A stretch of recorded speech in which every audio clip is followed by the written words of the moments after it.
Hi all welcome back to our session. IBPS PO interview நமக்கு 17th இருக்குது இல்லையா? So அதுக்கு வந்து ஒரு சில டிப்ஸ் வந்து நம்ம பார்க்கலாம், ஓகேவா? ஸோ எப்படி என்ன டிப்ஸ், யாருமே சொல்லாத டிப்ஸா அப்படின்னு சொல்லி பார்த்தா எல்லாருமே சொல்கிற டிப்ஸாக தான் இருக்கும். மோஸ்ட்லி உங்களுக்கு தெரிஞ்ச விஷயமா தான் இருக்கும். பட் அந்த தெரிஞ்ச விஷயத்த எப்படி கோஆர்டினேட் பண்ணி அந்த இன்டர்வியூவில் ஃபாலோ பண்ணுறது அப்படிங்கிறது தான் ஒரு பெரிய கொஸ்டின் மார்க்காக இருக்கும் நம்ம எல்லாருக்குமே. ஸோ அட்வைஸ் அப்படிங்கிறது இட்ஸ் அ ஈஸி திங்க், யாருனாலும் ஈஸியாக பேசிட்டு போயிடலாம். பட் அந்த ஹாட் சீட்டில் இருக்கிற உங்களுக்கு தான் அதோடைய சீரியஸ்னஸ் வந்து புரியும். ஸோ இதை நான் சொல்லியிருப்பேன், ஆக்சுவலாக எல்லா ஸ்டூடெண்ட்ஸ்கிட்டையுமே இதை நான் சொல்லியிருப்பேன். ஸோ என்னெல்லாம் நம்ம ஃபஸ்ட்டு ஃபாலோ பண்ணணும், எதுலலாம் நம்ம கான்சென்ட்ரேட் பண்ணணும் அப்படின்னு சொல்லி பார்க்கலாம், ஓகேவா? ஃபர்ஸ்ட் நம்ம ப்ராப்பர் டைமிங்கை மேனேஜ் பண்ணி அங்கே ப்ரியோராக நம்ம போய் இருந்துட்டாலே நம்ம என்ன பண்ணிடலாம் அப்படின்னா ஓரளவுக்கு ஸ்ட்ரெஸ்ஸை வந்து கம்மி பண்ணிடலாம். ஸோ நம்ம அந்த படப்படப்பு இல்லாமல் இருந்தாலே நம்ம என்ன பண்ணிடலாம், காம் அண்ட் கம்போஸ்டாக அந்த இடத்துல உட்காந்துருந்துருக்கலாம். அதுக்கடுத்து பார்த்தோம் அப்படின்னா தேவைப்படக்கூடிய டாக்குமெண்ட்ஸ், ஓகேவா? ஸோ என்னென்ன டாக்குமெண்ட்ஸ் தேவைப்படுதோ, original, xerox copy, additional xerox copy எல்லாத்தையுமே என்ன பண்ணிக்கோங்க அப்படின்னா ஃபைலில் அரேஞ்ச் பண்ணி கையில் வச்சுக்கோங்க. நம்ம எக்ஸ்ட்ரா எடுத்துகிட்டு போகிறோம் அப்படிங்கிறதுனால நமக்கு அதில் எந்த ஒரு இஷ்யூஸும் கிடையாது. ஸோ எக்ஸ்ட்ரா எடுத்துகிட்டு போனோம் அப்படின்னா தப்பு கிடையாது. ஸோ எக்ஸ்ட்ராவே என்ன பண்ணிக்கோங்க அப்படின்னா டாக்குமெண்ட்ஸை வந்து கேரி பண்ணிக்கோங்க. ஸோ அப்போ டாக்குமெண்ட்ஸ் பாட்டும் நமக்கு முடிஞ்சிருச்சு. So if you R employed or else if you R previously employed அப்படின்னு சொல்லி பார்த்தீங்க அப்படின்னா அந்த எக்ஸ்பீரியன்ஸ் சர்டிஃபிகேட், அந்த உங்களோட எக்ஸ்பீரியன்ஸுக்கு தேவைப்படுறது, அதாவது யூ ஆர் கரண்ட்லி ஒர்க்கிங் அப்படின்னாலுமே உங்களோட ஜாப் ப்ரொஃபைலை வந்து என்ன பண்ணிக்கோங்கன்னா அப்டேட் பண்ணிக்கோங்க. அதுக்கு தேவைப்படுற டாக்குமெண்ட்ஸையுமே ப்ரியாராக எடுத்து வச்சுக்கோங்க. ஒய் பிகாஸ் நமக்கு அங்கே டாக்குமெண்ட்டை வெரிஃபை பண்ணிட்டு தான் you will get entered to the room, ஓகேவா? ஸோ இன்டர்வியூ ரூம் அப்படிங்கிறப்போ if you missed some documents, some kind of documents அப்படின்னா you will definitely be questioned on that particular point of time. So அந்த டைமில் நமக்கு கையில் document இல்லாதப்ப என்ன பண்ணுவோம், படப்படன்னு வந்துடும். அங்கே போய் நம்ம என்ன பண்ணுவோம், சீனியர் அஃபிஷியல்ஸ் கிட்ட பேசுகிற மாதிரி ஆயிடும், நம்ம ஆஃபீஸ் அஃபிஷியல்ஸ் கிட்ட பேசி டாக்குமெண்ட்ஸை ஸ்கேன் பண்ணுற மாதிரி ஆயிடும். ஸோ அந்த மாதிரி எந்த ஒரு டென்ஷனும் வச்சுக்காம என்ன பண்ணிக்கோங்கன்னா, if you are currently employed or else if you have any work experience அப்படின்னா kindly bring that particular documents also, ஓகேவா? ஸோ அதையுமே என்ன பண்ணிக்கோங்க, உள்ள வந்து இன்க்ளூட் பண்ணிக்கோங்க. ஸோ அது பண்ணிட்டீங்க அப்படின்னா ரொம்பவே யூஸ்ஃபுல்லாக இருக்கும். ஸோ அடுத்து பார்த்தோம் அப்படின்னா மேரிட் விமன்ஸுக்கு, இஃப் யூ ஆர் மேரிட் அப்படின்னு சொல்லி பார்த்தோன்னா ஓபிசி சர்டிஃபிகேட் ஃபார் ஷுர் உங்களோட ஹஸ்பண்ட் நேமில் மட்டும்தான் இருக்கணும், ஓகேவா? ஸோ ஹஸ்பண்ட் நேமில் இருந்தால் மட்டும்தான் அது சேஃபான ஒரு இதாக இருக்கும். Because you are married, right? So எல்லா டாக்குமெண்ட்ஸுமே உங்களோட ஹஸ்பண்டை பேஸ் பண்ணி தான் இருக்கணும். உங்களோட OBC certificate and income certificate வந்து உங்கள் அப்பா பேரில் நீங்கள் வச்சுருந்தீங்க அப்படின்னா it will definitely create some trouble on that particular point of time, ஓகேவா? ஸோ அது வந்து உங்கள் ஹஸ்பண்ட் நேமில் இன்கம் சர்டிஃபிகேட்ஸ்லாம் இருந்துருச்சு அப்படின்னா அந்த இடத்துல உங்களுக்கு எந்த ஒரு கொஸ்டினுமே ரைஸ் பண்ண மாட்டாங்க. பிகாஸ் நம்ம பார்க்குறப்போ ஃப்ரெஷராக இருந்தாலும் சரி, ஆல்ரெடி இன்டர்வியூஸ் எக்ஸ்பீரியன்ஸ் பண்ணவங்களா இருந்தாலும் சரி, அந்த இடத்துல போய் உட்கார்றப்ப நமக்கு நிஜமாவே எப்படி இருக்கும், ரொம்ப படபடன்னு தான் இருக்கும். அந்த இடத்துல அந்த ஒரு அஃபிஷியல் வந்து நம்ம கிட்ட கொஸ்டின் கேட்குறப்போ, என்னப்பா அப்பா பேரில் வச்சிருக்கியா, இது வந்து உனக்கு தப்பாச்சு அப்படின்னு சொல்லி கேட்டுட்டாங்கன்னா போச்சு. அந்த இடத்துல நம்ம படித்தது எல்லாமே மறந்துடும். மைண்டில் என்ன ஓடிக்கிட்டு இருக்கும், ஐயோ நம்ம இன்டர்வியூ நல்லா பண்ணி கடைசி டாக்குமெண்ட் வெரிஃபிகேஷனில் சொதப்பிடுவோமோ அப்படிங்கிற மாதிரி ஒரு பயம் வந்துடும். அப்படி இருக்கிற பட்சத்தில் if you are married women அப்படின்னா ஓபிசி சர்டிஃபிகேட் அண்ட் உங்களோட இன்கம் சர்டிஃபிகேட், மெயினாக இன்கம் சர்டிஃபிகேட் வந்து ஹஸ்பண்ட் நேமில் வச்சுக்கோங்க, okay? So not OBC, your income certificate வந்து ஹஸ்பண்ட் நேமில் வச்சுக்கோங்க. ஸோ அப்போது மேரிட் விமனுக்கான எல்லாமே முடிஞ்சிருச்சு. ஸோ எம்ப்ளாயீஸ்க்கான டீட்டெயில்ஸும் இந்த இடத்துல முடிச்சிட்டோம். மேரிட் விமனுக்கான இருக்கக்கூடிய ஒரு டவுட்டையும் நம்ம இந்த இடத்துல முடிச்சிட்டோம். ஸோ நெக்ஸ்ட் என்ன அப்படின்னு சொல்லி பார்த்தோம் அப்படின்னா confidence.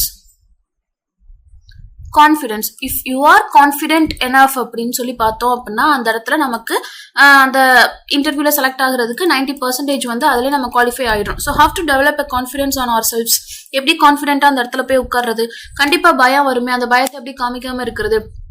If you are well dressed அப்படின்னு சொல்லி பார்க்குறப்போ அங்கே வந்து உங்களுக்கு if you are well dressed, so well dressed அப்படின்னா போய் காஸ்ட்லியாக ஷோரூமில் போய் ட்ரெஸ் எடுக்கணுன்ற அவசியம் கிடையாது. இருக்கிற விஷயத்த நல்லா க்ரூம் அப் பண்ணி நீட்டாக போய் நின்னாலே போதும். நம்மளை பார்க்குறப்ப நமக்கே ப்ளசண்ட்டாக இருக்கும். அப்போ நம்ம எப்படி இருப்போம், நம்மளோட கான்ஃபிடன்ஸ் டெவலப் ஆகும். இது எல்லாமே சைக்காலஜிக்கலாக வரக்கூடியது, ஓகேவா? ஸோ நம்ம வந்து நல்லா ட்ரெஸ் பண்ணியிருந்தோம் அப்படின்னா, நீட்டாக ட்ரெஸ் பண்ணியிருக்கோம் அப்படின்னா நம்ம மிரரில் நம்ம ஃபேஸை பார்க்குறப்போ நமக்கே அது ரொம்ப அழகாக தெரியும். ஒன்ஸ் நம்ம அழகாக இருக்கோம் அப்படிங்கிற ஒரு ஃபீல் நமக்குள்ளே வந்துருச்சு அப்படின்னாலும் நம்ம என்ன பண்ணலாம், அந்த கான்ஃபிடன்ஸ் அப்படிங்கிறது ஆட்டோமேட்டிக்காக முன்னாடி நமக்கு வந்துடும். நம்ம பிஓ ரோலுக்குள்ளே போகிறோம், ஸோ அது வந்து probationary officer manager level post அப்படிங்கிறப்போ you should definitely look very pleasantly.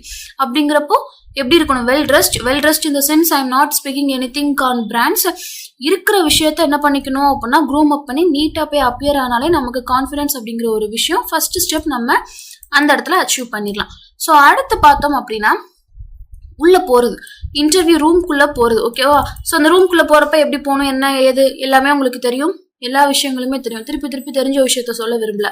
ஆனா அங்க உங்களுக்கு மார்க்ஸ் அப்படிங்கிற ஒரு விஷயத்த வந்து என்ன பண்ணுவாங்கன்னா ஒரு 10 கிரைட்டீரியாஸை பேஸ் பண்ணி உங்களுக்கு போடுவாங்க. ஓகேவா? 10 கிரைட்டீரியாஸ்க்கு 10 மார்க்ஸ் அப்படிங்கிற பேசிஸ்ல உங்களுக்கு 100 மார்க்ஸுக்கு போடுவாங்க. அப்போ நீங்க உள்ள போய் அந்த செல்ஃப் இன்ட்ரோ கொடுக்குற அந்த ஒரு ஸ்பேன் ஆஃப் டைம், அந்த 2 to 3 மினிட்ஸ்லயே உங்களுக்கு என்ன செஞ்சிருவாங்க அப்படின்னா 2 to 3 மினிட்ஸ்லயே உங்களுக்கு ஆல்மோஸ்ட் ஒரு 6 to 7 இல்ல அப்படின்னா அட்லீஸ்ட் ஒரு 5 to 6 ஆவது என்ன பண்ணிடுவாங்க, 5 to 6 காலமோட மார்க்கையாவது உங்களுக்கு ஃபில் பண்றதுக்கு 99% வந்து சான்சஸ் இருக்கு. ஒய்? பிகாஸ் நீங்க செல்ஃப் இன்ட்ரோ கொடுக்குறப்பவே உங்களோட கிரீட்டிங்ஸுக்கான மார்க் போயிடும், ஐ கான்டாக்டுக்கான மார்க் போயிடும், கம்யூனிகேஷன் ஸ்கில்ஸ்க்கான மார்க் போயிடும். ஓகேவா? ஸோ அப்பியரன்ஸ் ஆட்டிடியூடுக்கான மார்க் உள்ள போறப்பவே உங்களுக்கு போயிடும். அப்படிங்கிறப்போ ஆல்மோஸ்ட் ஒரு 5 to 6 காலம்லயாவது என்ன பண்ணிடுவாங்கன்னா within a span of 2 to 3 minutes உங்களோட மார்க்ஸ் வந்து கவர் ஆயிரும். அப்படிங்கிறப்போ மிச்சம் இருக்கிறது அந்த கரண்ட் அஃபேர்ஸ். ஓகேவா? கரண்ட் அஃபேர்ஸ், பேங்கிங் காலம். நம்ம இம்பார்ட்டண்ட்டான விஷயத்த ஷேர் பண்றப்பதான் மவுஸ் வந்து நமக்கு பிரச்சனை பண்ணும். ஓகேவா? ஸோ கரண்ட் அஃபேர்ஸ் காலம், பேங்கிங் காலம், அதுக்கடுத்து பார்த்தோம் அப்படின்னா உங்களோட சப்ஜெக்ட் நாலேஜ். ஓகேவா? ஸோ இந்த சப்ஜெக்ட் நாலேஜ் இதுக்கான கொஸ்டின்ஸ் இந்த காலம் மட்டும்தான் உங்களுக்கு அடுத்தடுத்து மார்க் போடுற மாதிரி இருக்கும். ஓகேவா? அப்போ அந்த முதல் 7 காலம்ஸ் ஆர் 5 to 6 காலம்ஸ்ல 60 மார்க்ஸ் வரைக்கும் உங்களுக்கு என்ன ஆயிடுது அப்படின்னா போன ஒரு 2-3 நிமிஷத்துல நீங்க மார்க்கை ஸ்கோர் பண்ணணும். அப்படிங்கிறப்போ ஃபர்ஸ்ட் நீங்க என்ன எனர்ஜியை மெயின்டைன் பண்றீங்க, எந்த அளவுக்கு ஐ கான்டாக்ட் மெயின்டைன் பண்றீங்க, எந்த அளவுக்கு கம்யூனிகேஷனை வந்து ஸ்ட்ராங்கா அந்த இடத்துல வந்து போர்ட்ரே பண்றீங்க, உங்களை எப்படி அங்க காமிக்கிறீங்க அப்படிங்கறதுலயே என்ன பண்ணிடலாம், மேக்ஸிமம் அமௌண்ட் ஆஃப் மார்க்கை வந்து நம்ம ஸ்கோர் பண்ணிடலாம். அப்படிங்கிறப்போ அந்த self intro most of the time லாஸ்டா போனீங்க அப்படின்னா கேட்க மாட்டாங்க. But if you get a chance to introduce your self அப்படின்னா அந்த இடத்துல நீங்க ஸ்ட்ராங்கா என்ன பண்ணிருங்க, I am a confident person அப்படிங்கறத வந்து ப்ரூஃப் பண்ணிருங்க. ஓகேவா? அப்போ இந்த பாயிண்டையும் நம்ம என்ன பண்ணிட்டோம், கம்ப்ளீட் பண்ணிட்டோம். ஸோ வேற என்னெல்லாம் இம்பார்ட்டண்டா இருக்கு, நமக்கு தெரிஞ்ச கொஸ்டின்ஸா நம்ம கிட்ட கேட்கறப்போ என்ன பண்ணுவோம், நம்ம அதையே பயத்துல வந்து வளரிடுவோம். ஸோ தெரிஞ்ச கொஸ்டின் கேட்கறப்போ என்ன வரும் அப்படின்னா ஒரு கான்ஃபிடன்ஸ் வரும். ஓகே, இது நமக்கு தெரியும் அப்படிங்கிறத வச்சு என்ன பண்ணிடலாம், ஓரளவுக்கு மேனேஜ் பண்ணி பேசிடலாம். இன்கேஸ் நீங்க தெரியாத கொஸ்டின் உங்ககிட்ட கேட்கறாங்க அப்படின்னா அங்கதான் நமக்கு பிரச்சனை ஆரம்பிக்குது. ஸோ தெரியாத கொஸ்டின் வர்றப்போ ஐயோ தெரியலையே அப்படிங்கிற ஒரு பதத்துக்குள்ள நம்ம என்ன பண்ணிடுவோம், நம்மளோட கம்ஃபர்ட் ஜோன்ல இருந்து வெளியே வந்துடும். So once we get out of our comfort zone அப்படின்னா என்ன வரும், நர்வஸ்னஸ் உள்ள வந்துடும், பயம் உள்ள வந்துடும், கான்ஃபிடன்ஸ் 0க்கு போயிடும். அப்படிங்கிறப்போ உங்க மைண்ட்ல நீங்க என்ன ஃபிக்ஸ் பண்ணிக்கணும் அப்படின்னா கண்டிப்பா உள்ள போனோடனே ஒரு 4 கொஸ்டின் மேபி தெரிஞ்ச கொஸ்டினா இருக்கும். நம்ம கண்டினியூஸா 4 கொஸ்டினுக்கு ஆன்சர் பண்ணிட்டோம் அப்படின்னா 5வது கொஸ்டின் கண்டிப்பா நமக்கு எப்படிதான் இருக்க போகுது, தெரியாத ஒரு கொஸ்டினா தான் இருக்க போகுது. ஸோ அந்த தெரியாத கொஸ்டினை எப்படி நம்ம போல்டா தெரியல அப்படின்னு சொல்லி ஃபேஸ் பண்றோம். அந்த தெரியலன்னு சொல்றப்போ எந்த அளவுக்கு நம்ம கான்ஃபிடன்ஸ் லெவல் இருக்கு, எந்த அளவுக்கு நம்ம பயம் இருக்கு, பயத்தை கம்மி பண்ணி அவங்க கிட்ட பேசுறோம் அப்படிங்கறது தான் அவங்க செக் பண்ணுவாங்களே ஒழிய அதுக்கான ஆன்சர் உங்க வாயிலிருந்து வருதா அப்படிங்கறத அவங்க செக் பண்ண மாட்டாங்க. ஸோ தெரியல அப்படிங்கிற ஒரு விஷயத்த எந்த அளவுக்கு கான்ஃபிடென்ட்டா, பொலைட்டா, கைண்டா ஆன்சர் பண்றீங்க அப்படிங்கிறது தான் அவங்க பார்ப்பாங்க. ஓகேவா? ஸோ அப்படி பாக்குறப்போ சிச்சுவேஷன் ஹேண்ட்லிங் மட்டும்தான் நமக்கு என்னது, இன்டர்வியூ. ஸோ இன்டர்வியூல மேஜர் பார்ட் எது ரோல் பிளே பண்ணுது அப்படின்னு சொல்லி பார்த்தா சிச்சுவேஷன் ஹேண்ட்லிங். பிகாஸ் தே அவங்களுக்கு என்ன தெரியும் அப்படின்னா நல்லாவே தெரியும், they will aware of our situation. Why? Because we are a fresher and new to the banking industry. அப்படிங்கிறப்போ it's not mandatory to new every thing. ஓகேவா? ஸோ எல்லா விஷயங்களுமே டு நோ எவ்ரி திங் அப்படிங்கிறது அந்த இடத்துல கிடையாது, அவசியமே கிடையாது. அப்படிங்கிறப்போ அந்த சிச்சுவேஷனை நம்ம எப்படி ஹேண்டில் பண்ணி வெளியே வர்றோம் அப்படிங்கிறது தான் மேஜர் ரோலை வந்து பிளே பண்ணுது. ஸோ அந்த இடத்துல தெரியாத ஒரு கொஸ்டின் கேட்குறப்போ எந்த அளவுக்கு அந்த சிச்சுவேஷனை நம்ம ஹேண்டில் பண்ணி கொண்டு போறோம் அப்படிங்கிறது தான் நம்மளோட மார்க்ஸ் வந்து இருக்கு. ஓகேவா? ஸோ அப்போ இந்த இடத்துல எப்படி நம்ம பிரேவா ஆன்சர் பண்றோம் அப்படிங்கிறதையும் நம்ம பார்த்துக்கணும். ஸோ அடுத்து பார்த்தோம் அப்படின்னா ஆட்டிடியூட். என்ன கேட்டீங்க அப்படின்னா கண்டிப்பா we should maintain a minimum amount of attitude in that particular interview time. ஓகேவா? அந்த interview டியூரேஷன்ல you should maintain an attitude but not over attitude. ஓகேவா? ஸோ ஆட்டிடியூடுக்கும் ஓவர் ஆட்டிடியூடுக்கும் டிஃபரன்ஸ் இருக்கு. As like confidence and over confidence. So அந்த இடத்துல நீங்க ரொம்ப ஒண்ணுமே இல்லை அப்படிங்கிற மாதிரியும் போய் உட்காரக்கூடாது, எனக்கு தான் எல்லாம் தெரியும் அப்படிங்கிற மாதிரி நீங்க போய் உட்காரக்கூடாது. You should maintain a minimum amount of attitude because you have applied for PO role. POங்கிறது மேனேஜர் அப்படிங்கிறப்போ you should have an attitude. ஓகேவா, அதை வந்து ஸ்பேன் ஆஃப் டைம்லலாம் போய் டெவலப் பண்ணிக்க முடியாது. You should have an attitude. எல்லாருக்கிட்டையுமே ஆட்டிடியூட் இருக்கும்.